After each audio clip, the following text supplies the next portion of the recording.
In the Cage, MMA, T-Mac here, now joined by Marques Jackson, better known to you guys as MJ all day. MJ, how you doing, man? Good, brother. How you doing, T-Mac? Doing well. Well, we got a lot to talk about. First thing we're going to talk about is your fight. February 10th, it's in Independence at the Truman Memorial Building. Tell us a little bit about who you're going to be fighting and the new promotion, Kansas City Fighting Alliance. Absolutely.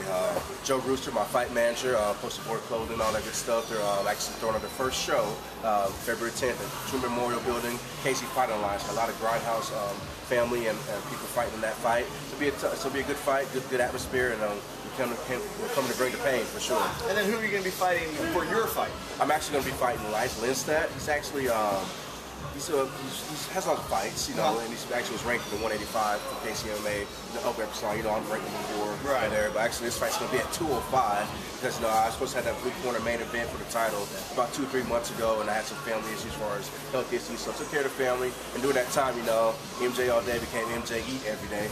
So, and I got my mom's home cooking, got a little subby, but I'll get back there 205, and I stay active after that and get back to 185. And I plan on fighting 2 weeks after this fight as well in Columbia, and then hopefully on blue corner March 30th, most likely. So tell us a little bit, you said how MJ became MJ Eat All Day. Tell us a little bit about the transition of getting back into the gym, kind of getting back to the grind here at Grindhouse. Absolutely. It's always tough to, it's kind of sad, you know, get down to your fighting weight and do all that stuff, and it's all for naught because you get voted back up again. When people forget, though, I played D1 football at K-State. Well, I weighed 230.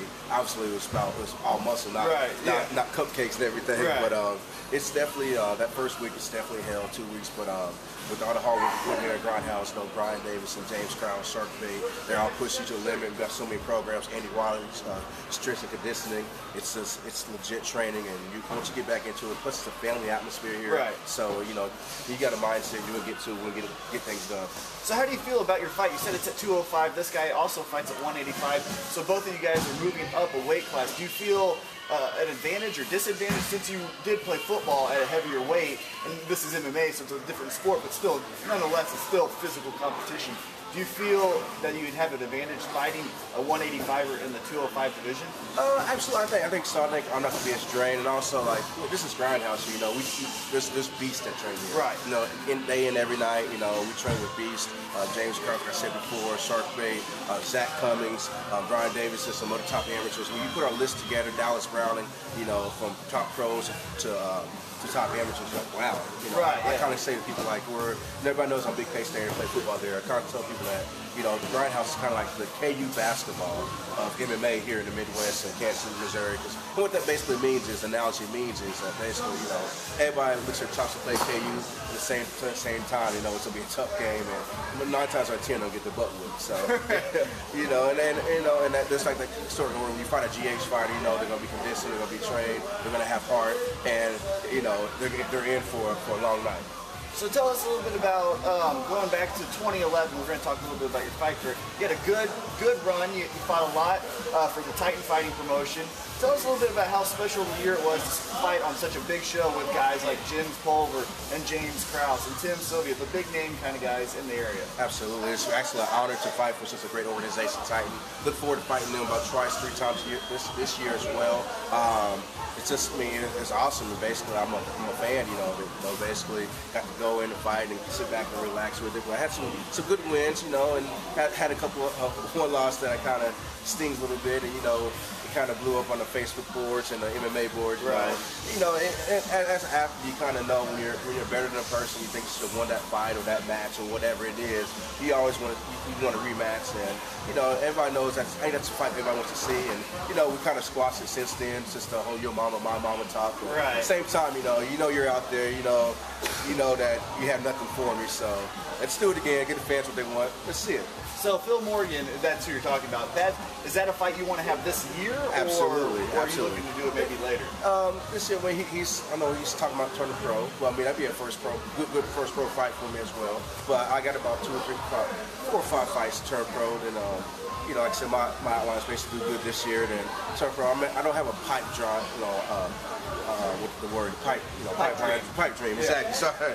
As far as I'm gonna be in the UFC, blah blah. But I do want, you know, before we're amateur, be one of the top amis, then turn pro, and you know, be on a Titan card and be on the main card, be on the team. And say, hey, you know, my kids one day can see that, or my nephews, whatever. So I'm not gonna, you know, I'm 31, 32, kind of old, so.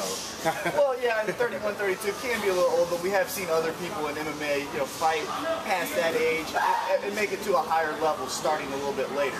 So let's talk a little bit about how many fights do you want to have as an amateur? How many fights do you want to have as a pro? When can we expect you to go pro? Absolutely. Well, I got to get better every day. With Grindhouse MMA, I will. Since a legit gym.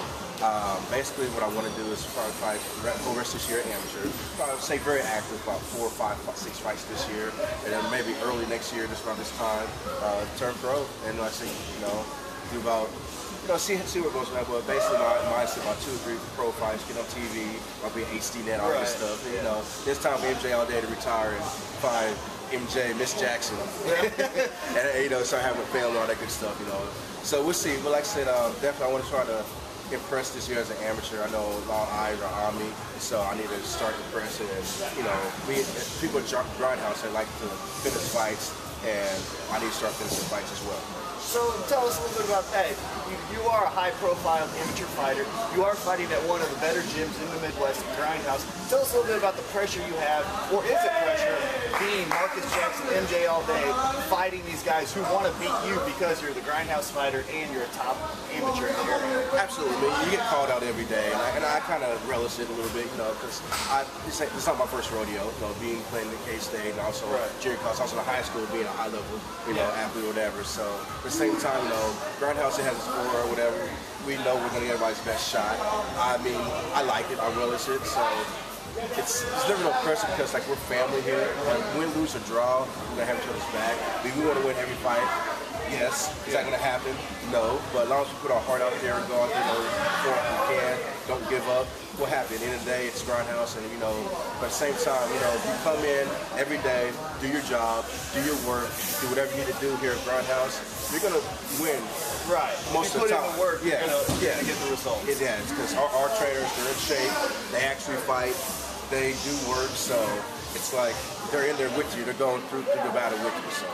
Now, other than Phil Morgan for this year, is there any other amateurs that you would like to maybe get a shot at?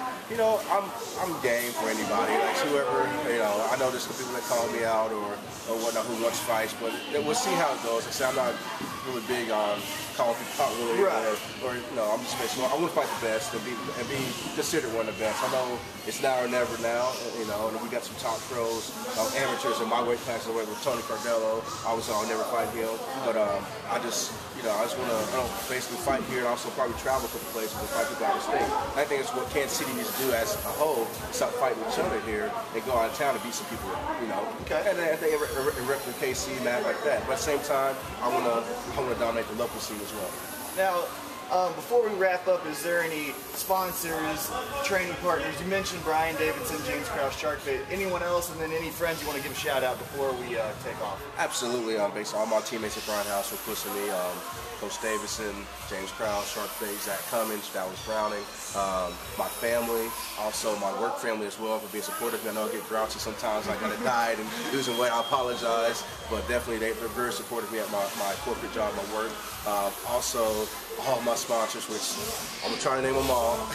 Bear with me if I forget you. I know you're going to be on my shorts. Just let me know. But first, BJ Bawal with BJB Properties. We got Universal Carpet, Modern Colors, Payday Loans with Payday Staffing, with Justin Farr, Mike Brown with the Teledent, Combat Sports, Poster Boy Clothing, Herbalife, Amy Middleton and Stephanie Middleton, and Allied Building Products. I think I got them all.